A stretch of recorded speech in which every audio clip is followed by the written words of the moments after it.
Ladies and gentlemen, boys and girls, worshippers of all ages, welcome to YouTube.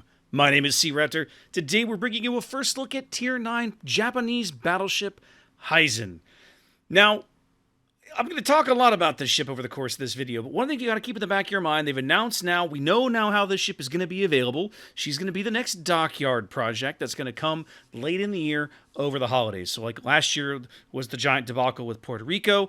This ship will be this year's offering in the Dockyard over the holidays. The last couple of Dockyard events have taught us that they have learned quite a bit about how to better manage those events and better run them, so they're not quite so controversial as they were. But this is going to be the next ship available. So we're going to talk about a lot of things in there, and I want you to keep in mind that, yeah, you'll probably have to sink some doubloons into this ship, but it's largely going to be like a grindy sort of thing. All right? So Hizen, what's the deal here? We've had one Tier 9 Japanese premium battleship in the game, and she's been gone a while. Of course, that's Musashi, infamous Musashi. And Izumo in the tech tree has steadily improved over the years, if rumors are to be believed. I never played the ship back in its original configuration, back when it was not very good, apparently. But today, it's not a horrible play and not a horrible ship to play. So what's the deal with this ship? All right, well, let's see if we can figure it out. Starting at the tops, survivability, 75,900 hit points. That is less than Izumo, not by much, 3,000 HP. And it is on the low end for the tier. Her former Japanese premium competition, of course, Musashi, crushes this category at over 97,000 hit points. But the thing you have to remember about Musashi is she is a huge outlier in this tier in so many ways. So that comparison feels a little unfair, also because, as we noted, Musashi is not even available anymore. So either way, I mean, it's just still a battleship. This is a lot of HP, but it's not really noteworthy. It's a little on the low end, but it's not worse than tier. Torpedo protection, you see there, 37%. Again, fairly middle of the road for Tier 9. You're going to hear me say this a lot, Musashi crushes this category in Tier 9, 55% torpedo protection, while Iowa, Lion, and Missouri are all worse than tier at 25%. So again, you're kind of right in the middle, right? If you split the difference between the high and the low, you're at 40%. Hizen's a little below that. She's pretty average here. Nothing to be excited about. Her armor scheme does provide some interesting things worth talking about. Let me turn everything on here. Okay, so I'll start with the bad news. Hizen's extremities here, and her deck armor, both on the bow and through the central portion of the ship, are all 32 millimeters. What that means is she's going to eat up a lot of full penetration HE damage from enemy cruisers, and even enemy light cruisers at this tier, like a Worcester, for example, that have taken the IFHE skill on their captain. You're going to do a lot of damage to one of these things. She's going to feel a lot like a French battleship that way. She's going to soak up a lot of that soft damage as a result. The good news, beyond that, once you kind of overlook that, is that the rest of her armor scheme is actually pretty tough.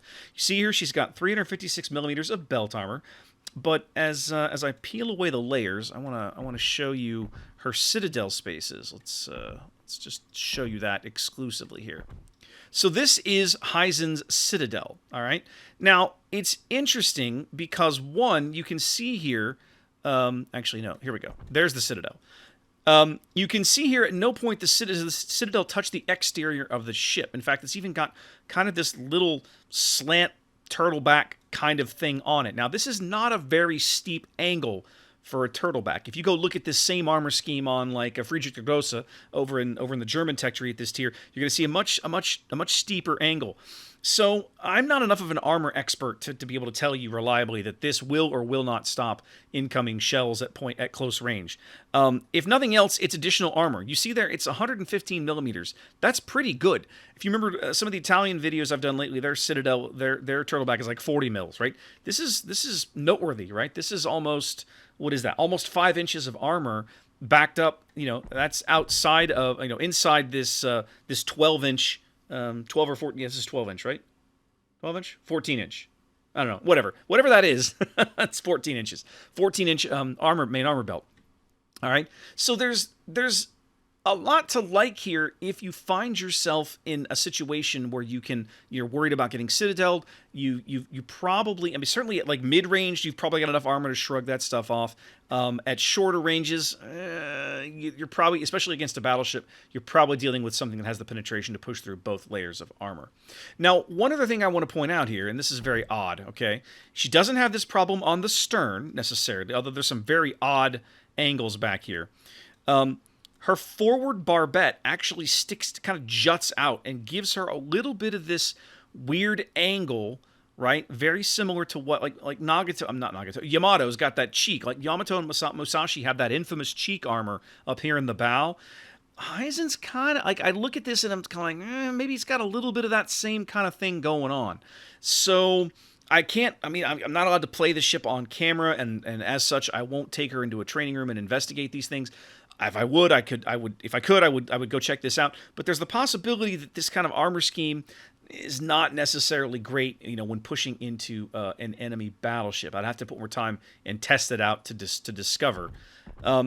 So yeah, it's kind of a mixed bag on the armor there. I don't know that there's much else I can really say. Maneuverability and concealment. Top speed, 28.2 knots. Very much on the low end for the tier. Again, she narrowly escapes worse than tier status only because Musashi exists. Her turning circle and rudder shift aren't really anything to write home about. 880 there on the circle and 17.1 on the rudder shift. The radius is similar enough to an Izumo that I feel like she's probably going to handle very, very similar to how Izumo handles. When you put these two ships, like I played around with them in port a little bit, they look to be very similar in overall length. So between the similar overall length, the similar radius, the similar speed, and Izumo's rudder shift is actually worse, but like she's probably going to feel more or less like driving an Izumo. As you would expect, looking at concealment, Hizen is not hiding from anyone. Her base detection is 17.4 kilometers. You see the lower number here because she has her permanent camouflage on. That base number is roughly equivalent to a Tier 9 American battleship USS Minnesota.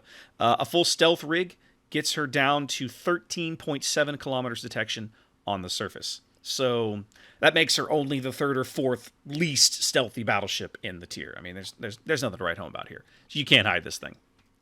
Main battery. Now, this is where it starts to get a little interesting. We've put up with all of this, she's very mediocre, she's very mediocre.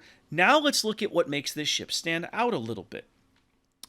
Wargaming's been on this kick lately of making battleships with like crazy throw weights, like broadside throw weights, everything going down range at once, but long reloads. Look at go look at the new USN Battleship branch for an example. And Hizen is very much in the same vein. On paper, when you put her next to, again, I'm going to use Minnesota as a comparison because both ships mount 12 barrels of 16-inch guns, okay? They're very similar. The detection is similar. The softness of the ship is similar. The type of gun and the size of the gun is almost the same. There's some differences, of course, as you would expect. For starters, the accuracy of each of these ships, I think, is going to feel roughly comparable. We're going to have to see. I have not played Minnesota, all right? So I'm kind of shooting from the hip here. And, of course, I haven't played Hizen. But if you look there, you see 230 meters on the dispersion ellipse. Now, Minnesota's is 290-something, but she also has 3 more kilometers of main battery range. So if you were to draw that ellipse down, pull it in a bit, back 3 more kilometers, you'd probably get it down to 270 or so. So already Hizen is starting with a smaller dispersion ellipse. Minnesota has a better sigma, 1.8 versus Hizen's 1.7, but that extra tenth, probably not significant enough that you're really going to be able to detect it. So I feel like this ship overall should feel similar, but I feel like she'll probably, when you play the ship, she's going to feel better, more accurate than Minnesota, just because of the smaller dispersion ellipse, at least when you're not getting trolled by that infamous Japanese terrible vertical dispersion. Now, these are not the same guns mounted by Izumo in the tech tree. These are slightly different. They have less shell penetration and slower shell velocities. You see there, 834 meters per second each. Over in the tech tree, Izumo will give you 870 meters per second for each of those shells. And like I said, these also have less penetration. Additionally, they reload, you see there, every 38 seconds. That is a little better than Minnesota, which reloads every 40 seconds, but it's nothing to get super excited about. The gun angles are actually quite good. I'll put the graphic up here so you can see that. She can actually get all 12 turrets into action 30 degrees off the bow and 30 degrees off the stern, which makes keeping her angled pretty easy, which is good to see. The trick is, as we noted with the armor, I still feel like there's an armor vulnerability up forward. You're going to have to play around a little bit when you're pressing in on someone. Nope. Secondary guns. There are a lot of secondary guns on this ship, and in fact, they all have a base range of 7 kilometers. She has a mix of these very spiffy-looking 127 millimeter dual-purpose batteries, as well as 3 of these ex-Mogami turrets spaced out back here around astern of her superstructure. Let me show you here. She's got kind of one center line and then these ones on either side. To me, the placement of these triple-barreled secondary batteries, these 6-inch guns back here, means that if you really want to build this ship out for a secondary build, you're going to want to try and put her in a position where she can kite, because of course, the angles on this centerline mounted turret are going to be terrible, and I feel like you're going to get far better firing angles to the rear with these guys here, because you can see looking forward, they pretty much have no forward angles. However, they can fire dead astern if they need to, or they should be able to anyway. The trick is, of course, on this hull, are you really going to build for a secondary battleship? Yeah, dicey. Probably not, right? You can get these things out to a 10.6 kilometer base range. That's nice. It's not German, but it's still nice. At the same time, on a hull this soft, you're asking for trouble, right? You're asking for trouble. So it's up to you. Feel free to try it if you want, but I don't know that I'd recommend it. A defense. As benefiting a member of the Imperial Japanese Navy, Hizen's A defenses can best be described as subpar. She's once again saved from being worst in tier because, hey, Musashi exists, but that's about all you can really say for this ship. She's got 5 flak explosions here, 1540, nothing to write home about, pretty standard. She has a decent outer AA ring there. You see 105 damage. That's not bad. It's not amazing, but it's not bad. The trick is she has no middle aura. This is where most Japanese ships fall down. They go straight from the long range aura. They skip the middle range aura. Most Japanese ships have not adopted their version of the 40mm Bofors, and so all of their remaining DPS is packed into that short range aura, and it's nice. It looks like, it's not a bad number on paper, but by the time the planes get to that point, they're not going to linger in there. They're going to be in and out and not take a ton of that damage. So yeah, nothing to write home about here. Consumables. Let's go back and have a check on the consumables. Here we go. Of course, you're going to get standard access to damage control party. Nothing fancy here. You've got a standard repair party for a tier 9 battleship. And then you have a choice between spotting aircraft and catapult fighter. This is actually a bit of a pickle, right? This ship is soft enough that the fighter sounds like a decent option to kind of discourage enemy carriers from bothering you at key points in a battle, right? You're in heavy engagement. You don't want to turn. You don't want to be made to turn. Carrier's looking for you. So you throw the fighter up. That'll probably discourage him and make him look elsewhere for 60 seconds. That could be noteworthy. The trick is that the main battery range is short enough that the spotter plane will probably get some good action here. So this is a tough call. Very much to taste here. Okay. So yeah, guys, that's Hizen. I mean, for a ship that's she's not free, right? I think they're going to continue. They haven't told us this. I'm speculating. They're going to continue with the notion of these dockyard events where you're going to have to pay some doubloons to get the ship. But if you grind and play the ship, it's a reduced cost, right? Is she worth investing in? Man, I don't know. She seems a very mixed bag.